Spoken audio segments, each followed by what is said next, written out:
Hey guys, my name is Jet. This is more than likely going to be my first YouTube video. I'm not sure on the channel name that I'm going with, but at least right now it should be Jet MMA and Gaming.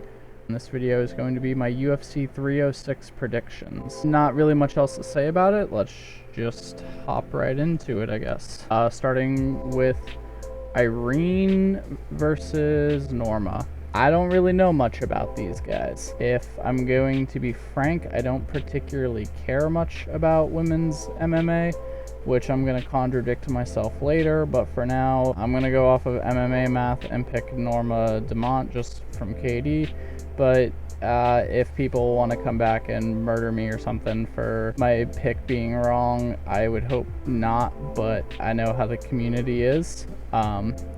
The next pick, Manuel Torres versus Ignacio. I'm not going to attempt to pronounce that name. From my understanding of these guys, it's going to be two strikers that also have some grappling. They both have a bunch of KOs and TKOs and subs. I'm going to pick Manuel. Now, the reason he's doing that is he has less decisions, a higher finish rate, and he's riding a 6-fight win streak, where Ignacio appears to get a few wins here and there and loses. Obviously, this is all subjective, and MMA math doesn't always math, but you know, I'm gonna pick MMA math. Watch it blow up in my face, but we'll see how this goes. I don't know shit about women's strawweight. I don't know if I'm gonna parlay. I'm just gonna pick Yasmin, but I'm not parlaying, but I have to give some option here because I'm making a video about this. Edgar versus Kevin. With this one, Kevin Boyas is coming off of a 2-fight losing streak against some tough cookies, glancing at his record from the little bit of research I did. I'm gonna pick Edgar here. It may be one that blows up in my face, but he seems to be on a slow decline. Maybe this will be what throws him back into the picture of things a little bit more, but for right now, I'm feeling the Edgar pick. Now, Raul Roses versus Quailing, if I'm not mispronouncing that. I'm going to put a question mark here, but I'm going to pick Raul. The reason I can question marking is because I think Raul needs to be impressive here to pick back up on his momentum that he lost earlier. I know he's on a couple of wins, if I'm not mistaken, but I think if he loses here, it's going to push him further down the rankings and away from his goal of being the youngest UFC champion. I think Quailing is a step up in competition for him in comparison to what he's been fighting recently, especially since the dude's 19 in age, fighting a journeyman fighter. Hopefully it's a good fight. I'm picking Roses, since even though Quailing is a journeyman, he's respectfully not the most impressive journeyman they could have picked to fight him here. That being said, those are going to be my picks for the prelims, but we are going to move on into the main card now. Let's start with Ronaldo versus Ode. So this fight is two journeymen, one of which is on a 6-fight win streak versus someone on a 2-fight lose streak, ironically by way of submission rear naked choke. The irony is that Ronaldo's most recent win is also by a rear naked choke. If I'm taking MMA math into account, I'm picking Ronaldo, as well as Ode, also from the little bit of research I've done into their records, being a little bit Chinnerton. And now we move on to Esteban versus Daniel Zellhuber. So with this one, they're similar in records. I don't know much about them, and finding their full fight records to learn something about them that's not just UFC related was kind of a pain. I'm not really sure who wins, so this is going to be my question mark of the main card. But I'm going to take Zellhuber, and see, now this is one where I can't necessarily go in with MMA math, but in my bit of research on them, Zellhuber has an 8-inch reach advantage, which is a little crazy to me since they're fighting in lightweight. I think he gonna punch the Giga Chad in the face. How he wins, I'm not 100% sure. But you know, with an 8-inch reach advantage, you can probably abuse that quite a bit. The next one up is Brian Ortega versus Diego Lopez. So I like T-City. I like T-City. Maybe not some of the stuff he gets up to in his free time, but I like the guy. I like listening to him talk. Hey, you know the plan. It's the eagle, man. I gotta break my beak and pull a few feathers and come back and win the title. You know, I like T-City. I think that this is another question mark, but I'm going to pick T-City.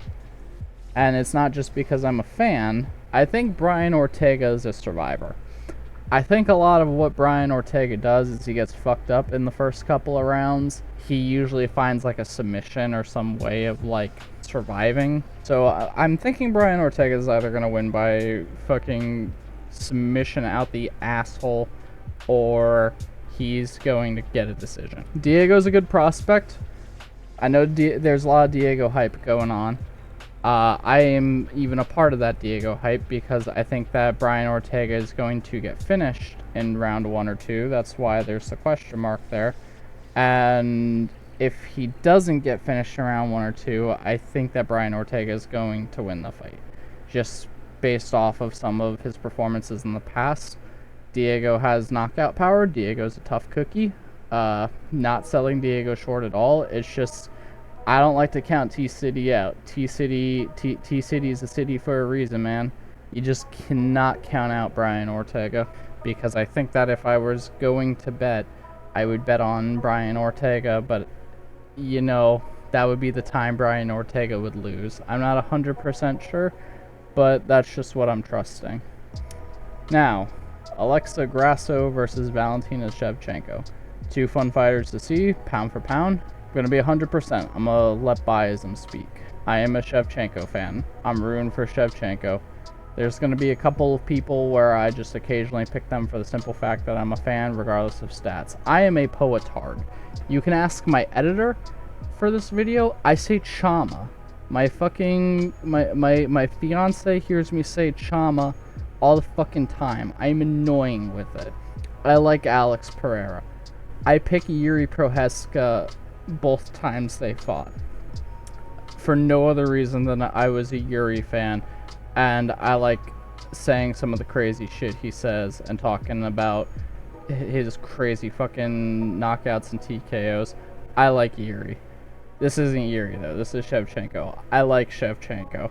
I've seen the documentaries about her, and everybody talking about her being the Black Widow, and even if I don't fully believe it, it's just fucking cool that you have someone that's so fucking awesome at their job, which is just fucking people up and living such a cool life outside of the cage, that you have people thinking that you're a fucking spy.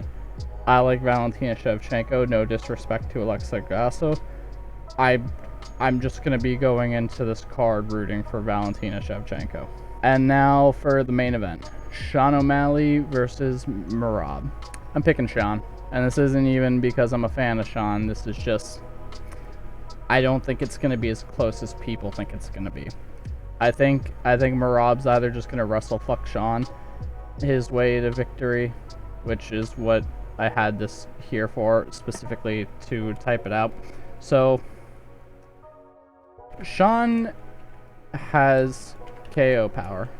We saw it against Aljo, and we saw the fucking nasty shit he was hitting fucking Cheeto with, and there's been a lot of other people he's knocked the fuck out.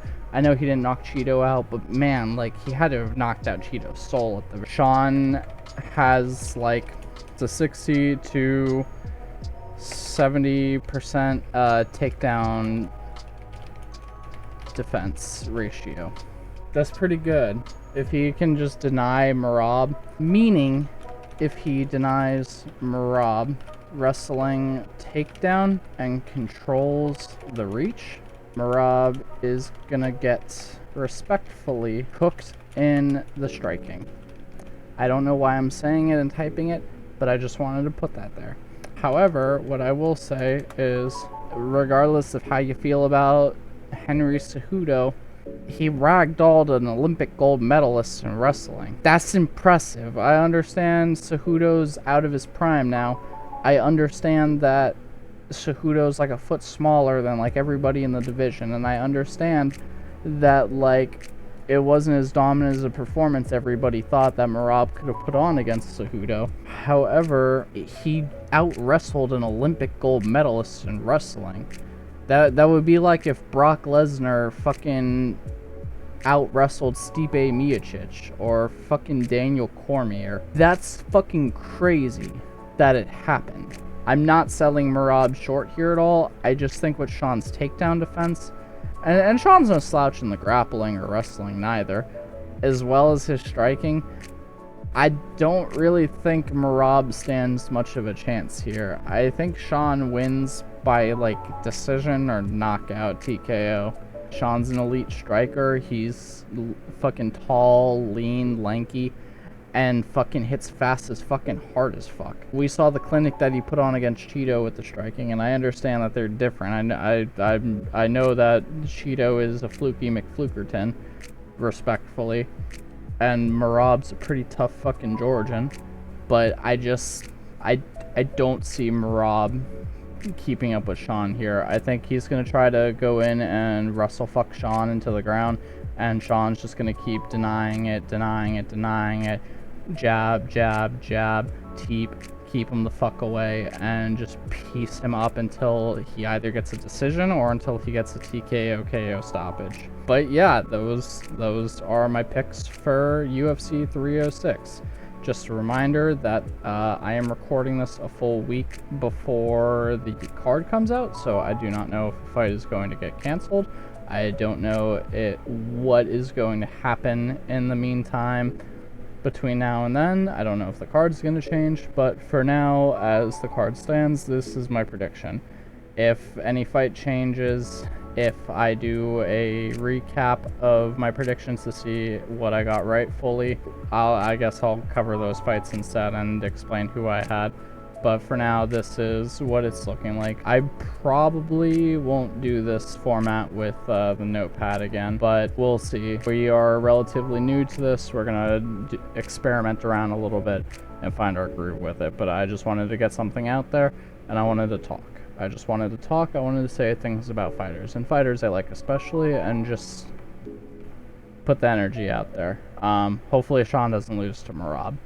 Hopefully Valentina gets the belt back, and then like later down the year, I hope someone takes the belt off of Raquel. But that's a story for a different time.